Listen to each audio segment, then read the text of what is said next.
Um, well, obviously, a lot of emotions in the last, I don't know, 18 hours or so, 12 plus 18 hours for our team.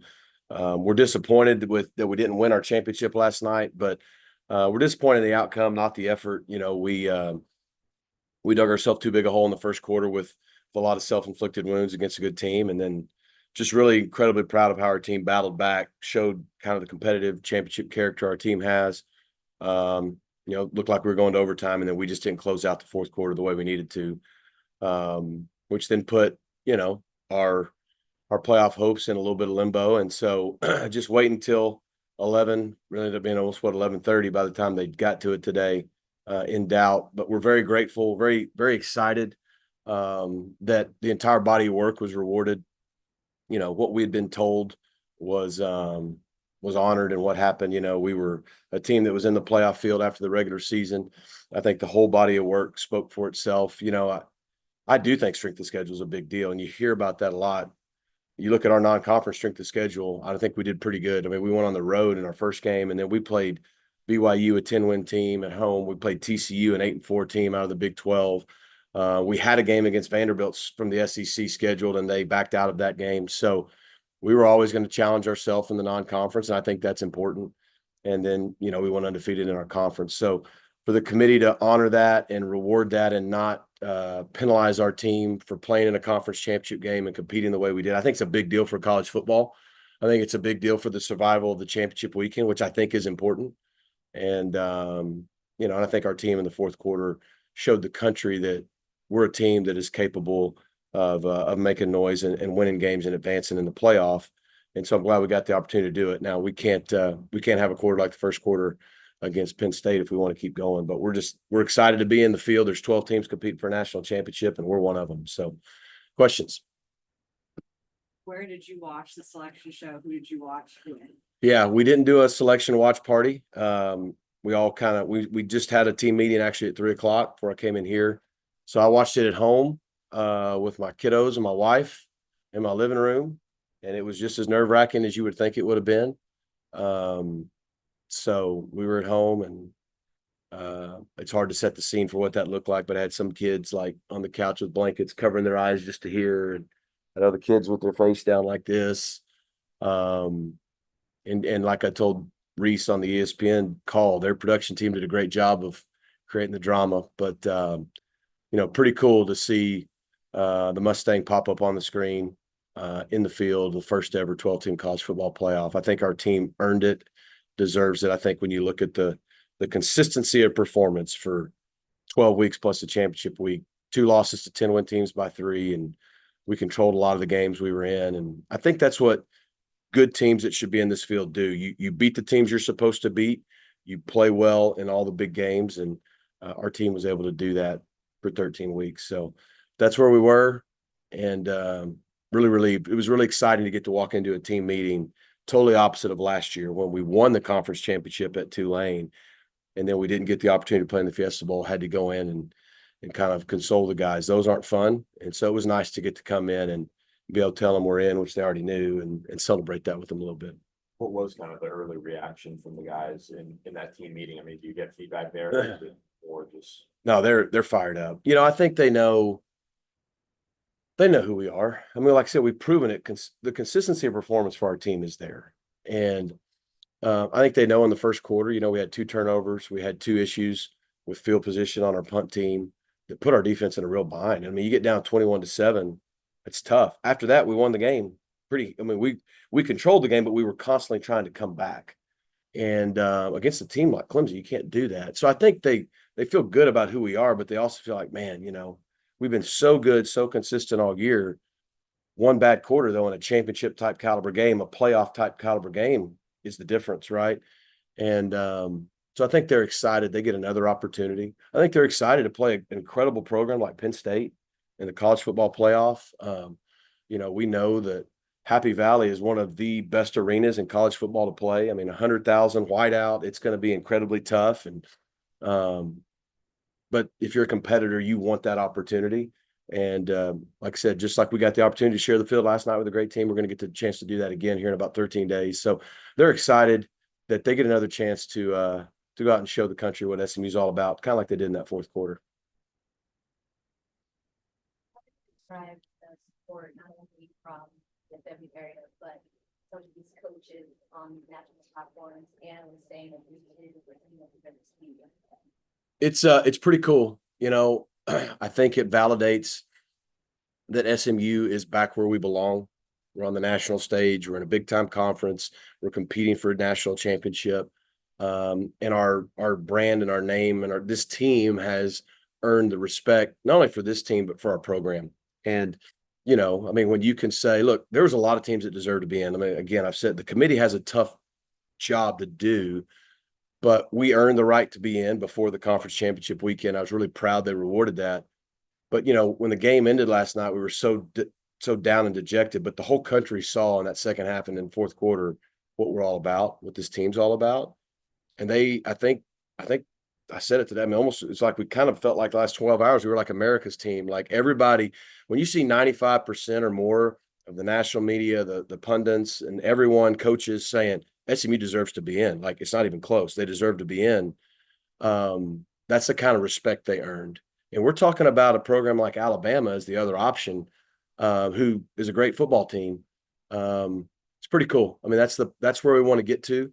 It's where our program is viewed on the same plane with those kind of programs. And so for that to happen, you know, I think it just happened a little quicker than everybody thought it might. A couple of weeks ago, you talked about brand bias, and you said Clemson had earned it. Obviously, Alabama's earned it. Yeah. How worried were you that, you know, it wasn't not an undeserving team, but it was one of the biggest, if not the biggest brand in college football? Definitely. I mean, you know, we had a chance to slam the door and not only leave no doubt, but get a bye. We didn't do that. And so, yeah, I mean, look, like I said, brands like Alabama, brands like Clemson and what Dabo's done there, the blue bloods of our sport, as people like to call it, they've earned that right. Now, that doesn't mean they should get the nod in situations like this. I mean, the committee, I credit them for doing what was right and what, as we saw, most of the country felt was right. And that's not a slight to Alabama. But it's tough because, I mean, we're all human. And you go, man, look at the laundry list of things this program has done. And here we are, the new guys. So I was really proud and thankful that didn't play into the final decision. It was, you know, who you beat, who you lost to, who you scheduled, whole body of work, your good days, your bad days, qualifying for a championship, the way your team competes, all those things went into the final decision, and really thankful for that. I saw a tweet that said that Clemson's watch party cheered louder for you guys than they did for their own seeding. Do you feel like in this season and the realignment and the 12-team playoff, even though there's been some hostility between conferences, it's almost created some unity within them? It has. And I mean, I think you got to look at the ACC. I mean, it hurt what happened to our league last year. You know, talking to Dabo even right after the game, he's like, no, you guys are in. I mean, of course, I'm like, okay, well, it's easy for you to say right now, but he was gracious about it. And then, you know, his words post game, you know, I texted him, I really appreciated that. But, you know, yeah, I don't know what to say other than it does kind of galvanize the conference a little bit, because when you hear, we know the league we're in, like we know there's a Georgia Tech who went to Georgia and took them to 8 overtimes. You know what I mean? Like we know we have a winning record as a league against the Big 10 and the Big 12 this year. Sometimes none of that stuff gets talked about. Every league's good. Like every league has their strengths, every league has their weaknesses. And until there's a level playing field, like we all play the same number of conference games. We all play the same number of power, whatever you want to call it, non-conference games. And we have an actual metric system like they do in the basketball deal. Like there's no, don't talk about ranked wins in basketball. They talk about quad 1, quad 2, because there's RPI, net, FPI, whatever data points we say are important, put it into a formula and let that judge it. Then it's always going to be just everyone's got an argument to support what they want to.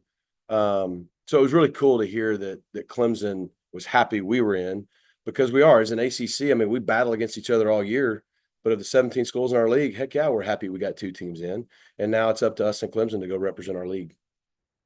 Is it almost a little bit of a relief? Well, I know it's a relief, but to see the league get 2 teams in, to get that kind of validation after what happened last year as a whole. Yeah. Yeah, it is. I mean, again, we know we have a really good league. I mean, I think all Power 4 leagues have a really good argument for their leagues. But yeah, it's good. There's 12 teams playing for the national championship. I think there's no question the top 2 teams from the ACC this year and in most years deserve to be in, because the league is going to be that good top to bottom. I mean, we have 13 bowl eligible teams in our league. And now that you've done away with divisions and all these big conferences, you're going to have, generally speaking, your two best teams for the most part, or at least two of your top three teams, always playing for your championship. You're not going to have a 11-1 and a 7-5. Like, that's just not going to happen most likely anymore. And so I think that's going to make it easier to say most leagues and most years can have a chance to get multiple teams in. Have you seen much in Penn State? Any early thoughts on them? You know, probably much like them, we don't cross over with them much during the year. And so you watch them a little bit because they play a lot of times at noon and you're at the hotel. I know they have an incredible defense. I know they got great speed. I know Tom Allen is an incredible defensive mind. And I know Manny Diaz had just been there, and I know they were recruiting at a high level. James Franklin is a lot like Coach Sweeney. I mean, he's talking about a model of consistency and winning 10 wins a year, almost every year since he's been there. And then offensively, they're very explosive. They're unique. OC, you know, he came from Kansas, and they had a big time year last year. They got big time tight end and other playmakers. So, I mean, I know they're really good. They're the number 16 ranked in the number 16 ranked in the country, and we got to go to their place. So, but no, I haven't studied a lot of film on them with the 3 hours of sleep and watching the watch deal. And we're fired up to be in the bracket and getting another chance to play. But we're getting into it. Our whole staff's already getting into it right now. So with the bye week, what does that look like for you Yeah. this week? And then Yeah, it'll kind of, to some degree, be like a bye week was in the season for us. Like, this is almost like a bye week, and then you have game week. The difference is the portal opens tomorrow. Thankfully, they changed the rule where we don't have to go out recruiting in December like we did 2 years ago when we were playing BYU on 13 days notice. So we'll be able to stay here, focus on our team, hopefully keeping our guys together. Being in the playoff helps. Focus on preparation for Penn State while still recruiting transfers that want to come visit with the new way of things. So it's going to be a busy 13 days, but man, it's a great problem to have for us. are there any guys that have approached you about, leaving before the playoff, or I don't know? I mean, not directly, but I'm sure later today or tomorrow those will happen, and I get it. And so that's, like I've said before, I think this is tough on kids because we're in the playoff. Well, everybody in our team wants to go through the playoffs as long as we can go, right? Same time, if they're a guy that it's going to be good for them, whatever, to leave, like, they want to get in the portal and have that option. So we'll work with those guys. We love all the guys here. We want everybody here that wants to be here, and the guys that don't or feel like they have a better opportunity somewhere else, we want to work with them and help them get where they can go, and at the same time do what's best for this year's team to try to keep advancing. Any more from the in-person? Were there any surprise celebrities or anybody that called that reached out to you or over since last night that surprised you or For us to stand, I mean, the mayor and Eric Dickerson and I can't remember. I've got a lot I haven't looked at, if I'm gonna be honest with you. I'll get to them before the end of the day. Tons of national media people and some former head coaches and stuff were reaching out even last night and this morning with their support. Like, you guys definitely should be in, those kind of things. And then since we got in, it's just been cool to see a bunch of people excited for us to be in, and not at a detriment of anyone else. Just they feel like the right thing was done. They feel like we earned it. And so I'm sure there's a couple of my brain's not thinking because I'm on like 2 hours right now. But no, it's been great support both before and after the announcement. Okay. So now we will turn to the Zoom. Are they like totally not allowed to raise their hand and ask a question? Is that how we're like, are you like a drill sergeant, or are you got some flexibility? Okay, I'm sorry, guys. I couldn't help it. Now we'll turn to the Zoom portion of this. Coach will look at the computer. I can see you. And Lawrence, would you please call on the first person? Yes. First will be Chris Vanine.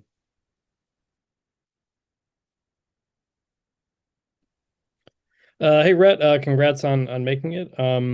What was the feeling like from the moment the game ended until the news this morning? I mean, flying home, could you get sleep? I mean, just what was that nervous feeling like? Yeah, great question, Chris. It was unsettling because, typically, well, first of all, we've been blessed this year. We hadn't lost since September 6th till last night. And so, that was the first time we'd walked in a locker room and not broken a rock and celebrated in a while. And so you're used to processing a loss, but with what was impending in about 12 hours that was coming, it was just weird. It's hard to really grieve the loss last night at the same and process that at the same time.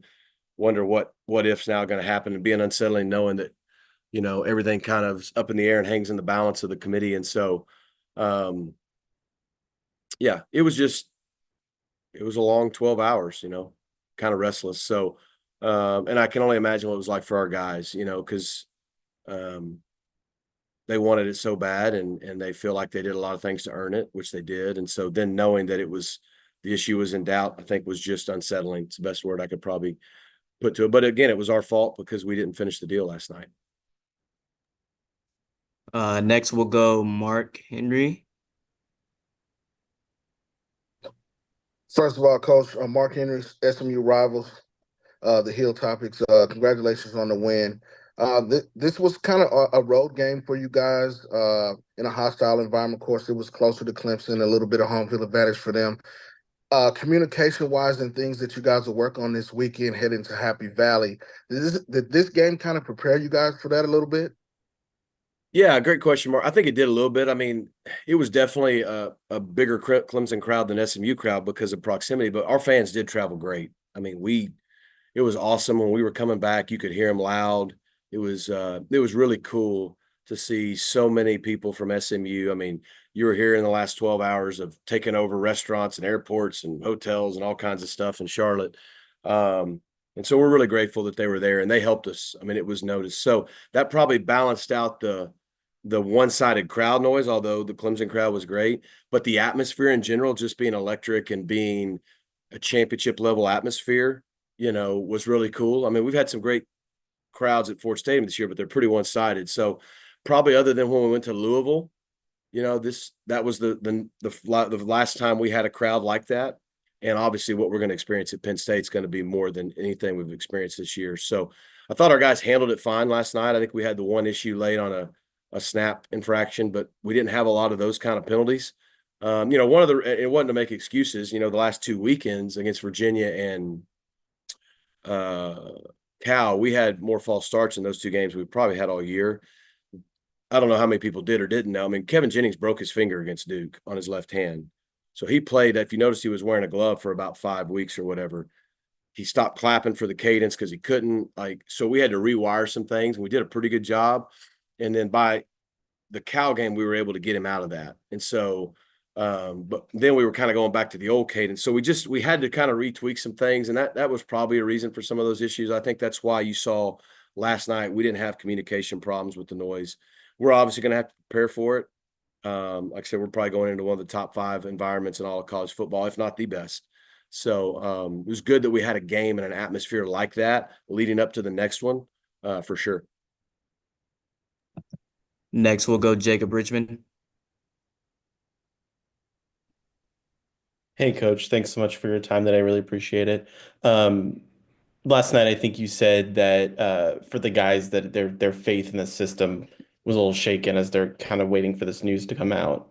I was just kind of curious, can you go a little bit more into what you noticed out of them today and what it maybe takes to make sure that you harness maybe some of those emotions that they might be feeling and making sure it's, directed positively?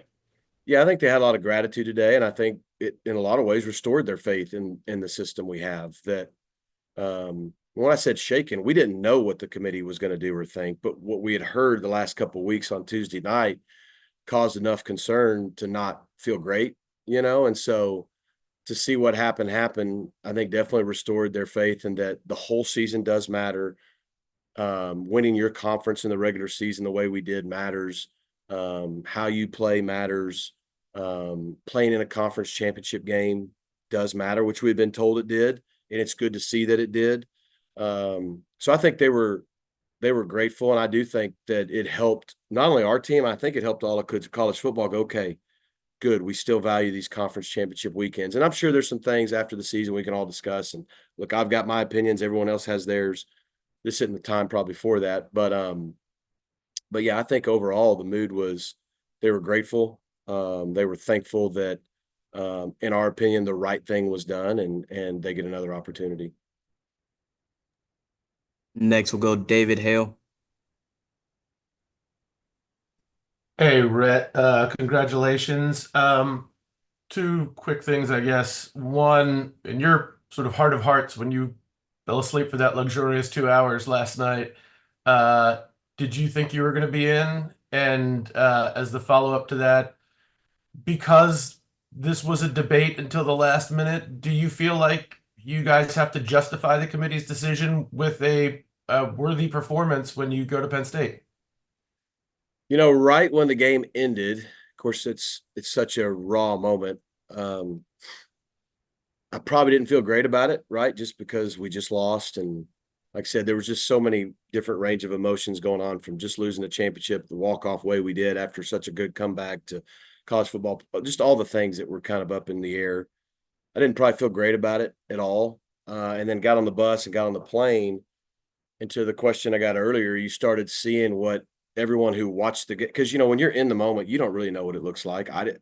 I knew how well Kevin and we were playing late in the game and the comeback and what it all meant, but you're so engrossed in the moment, you don't really get it. To know that everybody else saw what we felt, and to see kind of just the overwhelming support for SMU was like a big deal.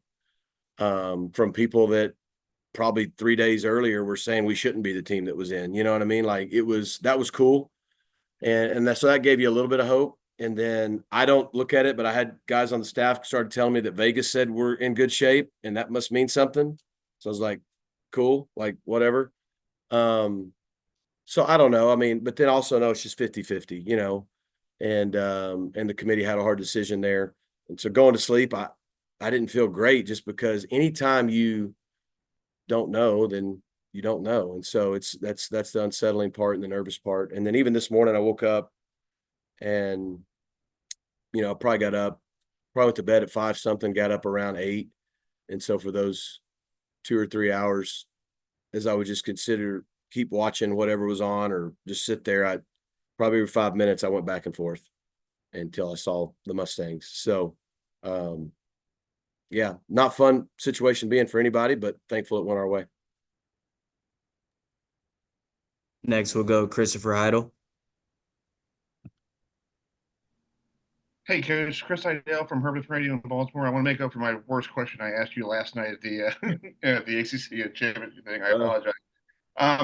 With Penn State, what do they look like? Is there anybody ACC look like Penn State? In your early preparation. It wasn't the worst question ever, but I appreciate it. Like I said, I haven't watched enough of them yet to tell you. I have like a 30,000-foot view of them just from seeing them a little bit on TV here or there. I haven't like actually watched film of them. I watched them a lot more last year when we weren't playing, because Manny Diaz was the DC and a friend of mine. So like when they were playing and we weren't, you'd kind of want to pull for somebody. And so I just know the kind of length and speed they had on defense. I know what they do on offense. I know they got a really good quarterback, a big-time tight end, and they present a lot of issues with all the different formations and looks and things they do offensively. And then I just know James Franklin's reputation, just being a consistent winner. And so I don't have a great comparison yet for you. Probably the next time I talk, I could give you a better answer there. But I do think it's great that, again, the runner-up in the Big Ten and the runner-up in the ACC both made the playoff, and hey, we get to go play it out on the field. Back to Mark Henry.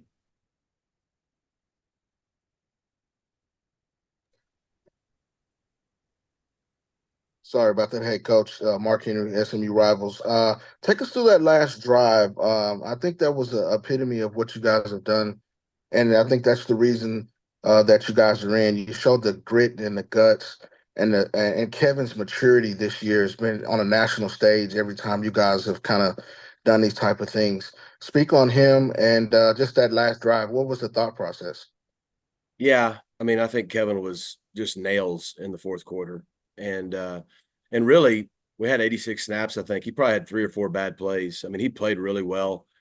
Unfortunately, those 2 of those or 3 of those were really bad, right? And so, the first part of the game, we really wanted to run the ball on him, and we did at times, but we just weren't able to finish drives, and we were dropping balls and just doing some things, again, uncharacteristically of us. And I think in the second half, we really settled down and started competing. And then fourth quarter specifically, I just thought Kevin was he was a big time player in a big time moment. And A lot of people have already figured out who he is this year, but the ones that didn't saw it last night. I mean, what he did those last 3 drives for us to score a touchdown, a field goal, and especially that last drive you're talking about, a touchdown, a couple big third down plays. He scrambled, hit a couple guys, and then of course the game winner to Roderick Daniels. I just think, to your point, it speaks to the togetherness and the competitiveness of our team. Like they literally are going to. I never have to worry about how physical we're going to play and how hard we're going to play, and how we're going to respond to things. And there was a lot of bad things. I think in the 8 previous title games that Clemson had been in, they'd won them all 8 by an average of like 24 points. And we had a chance at one point to let that game go the same way all the other ones did, and we didn't. I think that shows the team, and that last drive is a great example of this team. But the lesson learned is, as great as that last drive was, as great, and I think people watching the game probably felt like if the game went into overtime, you would have probably thought we had a pretty good chance to win with the way the momentum was going. I mean, we even punted it down 10 with 11 minutes late because I felt confident our defense would get us the ball back, and they did. But we can't start slow like we did, and we can't make a special teams blunder on the last play like we did and beat a really good football team in a playoff atmosphere. Next is Josh Butler.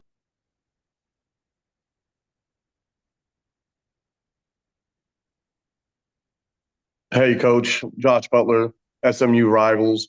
You touched on this earlier a bit. I just wanted to get back to it. Your fan base traveled really well this weekend. Can you speak to what that means to your team on the road, especially in a place like Happy Valley, and the fact of just being able to see some familiar faces? Yeah, they're probably not going to get as many tickets in Happy Valley as they did in Charlotte. So my understanding, it's a true road environment. So their families will be there. A couple of SMU people will be there. I also know getting to Happy Valley is not easy. I think it's graduation weekend. There's probably not a lot of hotels. So we still want as many of them who can grab a ticket to be there, because it has been big. I mean, the support this year has been just as important to our overall success as our play on the field. When you go into a conference like the ACC, when you get back on the national stage, you only get one chance to make a good first impression. And the SMU kind of family as a whole has nailed that moment. We've made a great first impression, obviously with our play on the field and making the college football playoff, but also our fan base at home, our fan base the way we've traveled. So it's a huge deal. We're so grateful for all the sacrifices people made to come support us. Our team notices it, our team feels it, and anybody can make it to Happy Valley and take a ticket away from someone who's from Penn State. We're all for it. Next, we'll go to David Hill. Yeah, Rhett, just to follow up, with this Penn State game, I mean, do you feel like you guys have already proven that you belong here, or do you feel like you sort of owe it to the committee to say, like, yeah, we earned your trust? Yeah, and you did ask that earlier. I probably didn't answer that. I'm sorry. I do think I think we've proven we belong. I don't think we have anything more to prove there. Now, I get it. If we don't go play well, then that's not going to be the story that's written.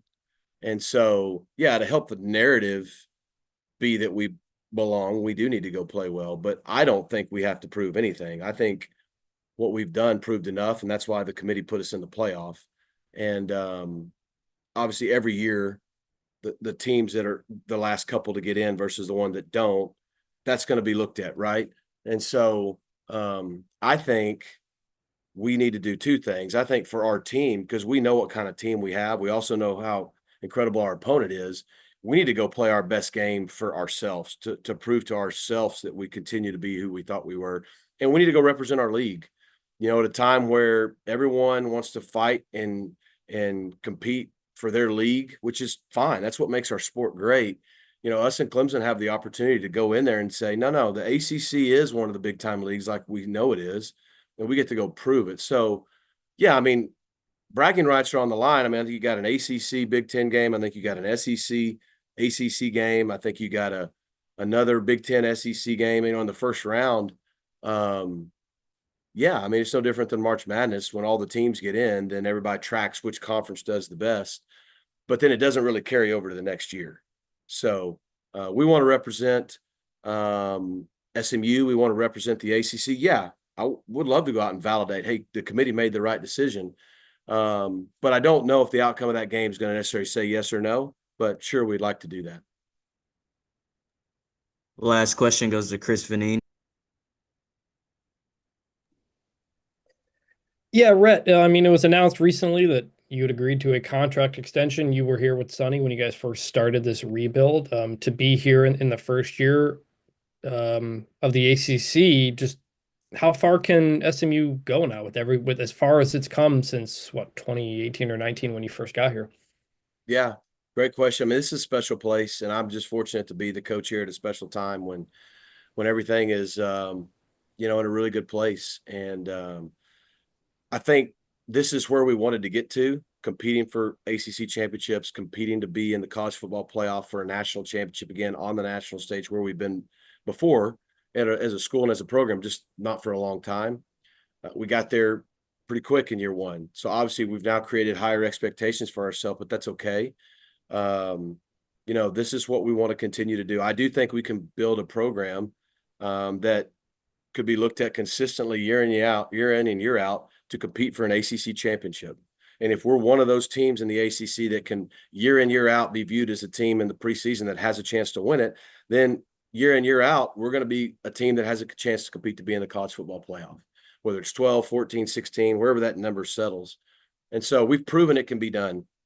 And it's just in the first year. And so now we're going to get a chance to recruit off being in the ACC. We're going to get a chance to recruit off this year's success. And look, the work's just beginning, because as great as this year is, it's really hard to do what we've done this year. It's hard to do what we've done this year if you've been in the power conferences for 20 years, right? That's the reason only other 11, about what, 10 other schools in a power conference got in. No one's ever done it in the way we did, making the jump. So it's hard to do it, but it's even harder to sustain success. Just like it's harder to do that in the season. So as a staff, we know we got our work cut out for us after the season ends to get back. We'd love to get back to Charlotte and win it. And if we do that, then we know we're back in the playoff. That's the program we want to have. We may not be there every year, but we want to have a program that every year is competing to be right here on this day, hearing our name called on Selection Sunday. All right, thank you, everyone. That wraps